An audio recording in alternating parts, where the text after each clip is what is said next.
Hey everyone, welcome back to my channel. Today, we're diving deep into some fascinating aspects of Philippine history and their current events, from historic agreements to presidential speeches, and even the role of Islam in Filipino culture. We've got a lot to cover, so let's get started. By the way, my name is Kant Anthony Q. Ligad, your vlogger for today. Our first topic is the minutes in the proceedings on the national territory of the 1971 Constitutional Convention. This convention was a critical moment in our nation's history, held to revise the 1930. Delegates from across the country gathered to discuss various issues of national territory. These discussions were crucial as they addressed territorial disputes, the inclusion of historical claims, and the political dynamics. Understanding these proceedings helps us appreciate the complexities and the legal foundations that define our national territory today. It also highlights the importance of having a clear and well-defined territory in asserting sovereignty and protecting national interests. Next, let's talk about the role of Islam in the history of the Filipino people. Since the 14th century, introduced by Arab traders, it significantly influenced the culture, trade, and social structure of Sulu. These regions became vibrant centers of Islamic learning and governance with the establishment of sultanates like Sulu and Maguindanao. The integration of Islamic traditions with local customs created a rich, diverse cultural tapestry that still exists today. Islamic practices such as the celebration of Eid al-Fitr and Eid al-Adha, the use of Arabic script in indigenous languages are testaments to the enduring legacy. Understanding the cultural diversity of our nation and the historical contributions of Muslim Filipinos. Moving on to a more summer topic, the history of terrorism in the Philippines. Terrorism has been a persistent challenge for decades. The activities of groups like the Abu Sayyaf Group, ASG, which was founded in the early 1990s, have caused significant unrest, particularly in the southern regions. ASG has been responsible for numerous kidnappings, bombings, and attacks, often demanding ransom to fund their activities. More recently, the rise of the Mauti Group and their allegiance to ISIS has introduced new complexities to the security landscape. The siege of Marawi in 2017 by the Mauti Group was a stark reminder of the evolving threats. Understanding this history is crucial for comprehending the ongoing security issues and the multifaceted efforts needed to combat extremism, including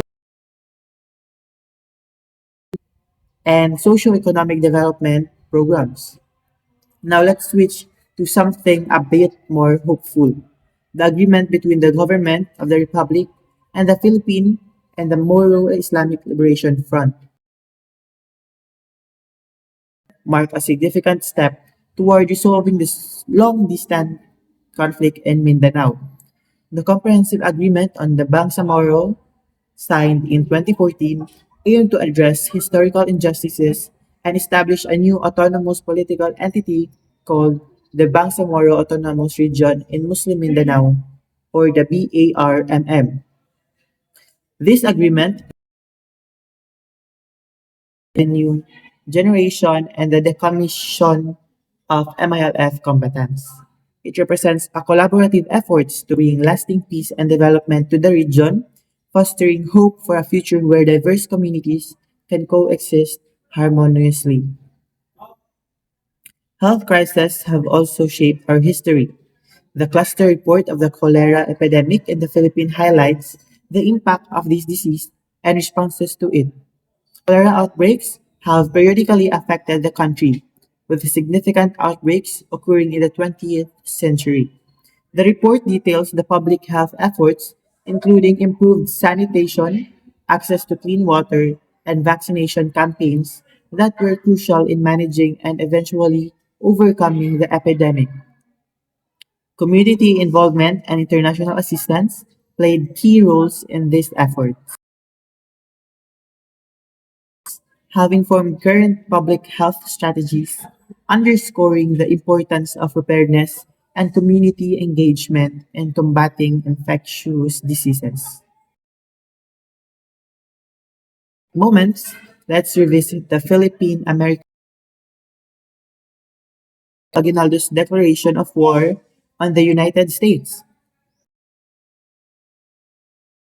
February 4, 1899, was a pivotal moment in our fight for independence. Led the Filipino forces in a struggle against American colonization following the Spanish-American War. The conflict was marked by significant battles, guerrilla warfare, and widespread resistance from Filipinos who yearned for self-determination. Although the war ended with the establishment of American colonial rule, it highlighted the Filipino spirit and determination against colonial oppression. This period laid the foundation for the eventual recognition of Philippine independence. Jumping to the 20th century, we have the address of President Macapagal on Independence Day, June 12, 1964. This speech is memorable because President Diosdado Macapagal moved the celebration of Independence Day from July 4th, which marked Philippine independence from the United States, to June 12, commemorating the day Emilio Aguinaldo declared independence from Spain in 1898.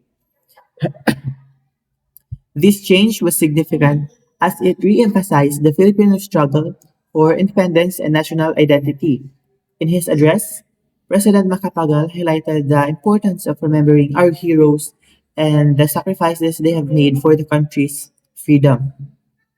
This move was a step forward, reclaiming a sense of national pride and historical continuity. A significant policy moment was Presidential Decree Number 27, 1972, which decreed the emancipation of tenants from the bondage of soil. This decree, issued by President Ferdinand Marcos, aimed to address the long-standing issues of land tenancy and agrarian reform. It transformed land ownership to the farmers who actually tilled the land, providing them with the means to improve their livelihoods and economic status. The decree was a major step in agrarian reform, aiming to break the cycle of poverty among tenant farmers and promote social justice. It also laid the groundwork for future land reform programs and highlighted the need for comprehensive policies to address rural development. Fast forward to recent times, the inaugural address of President Rodrigo Roa Duterte, delivered on June 30, 2016, Duterte's inaugural address set the tone for his administration's priorities and goals. His presidency has been marked by bold statements and controversial policies, particularly his aggressive campaign against illegal drugs and his stance on foreign policy. In his address, Duterte emphasized the need for change and the restoration of law for national unity and promised to serve the country faithfully. His administration's focus on combating corruption, crime, and illegal drugs has been both praised and criticized, reflecting the complex challenges and aspirations of the nations. Lastly, let's take a look at Odyssey of Katiil Town. Located in Davao Oriental, Katiil has a rich history and has faced numerous challenges over the years. The town was heavily affected by Typhoon Pablo in 2012, which caused widespread destruction of loss of life. Despite these hardships, the resilience and spirits of these people continue to drive its progress and development. Efforts to rebuild and develop Katiil have focused on infrastructure, agriculture, and community empowerment. The story of Katiil is a testament to the strength and determination of Filipino communities in the face of adversity. That's it for today. Deep dive into some of the key historical and current events that have shaped the Philippines. I hope you found this journey as enlightening as I did. Don't forget to like, subscribe, and hit the bell icon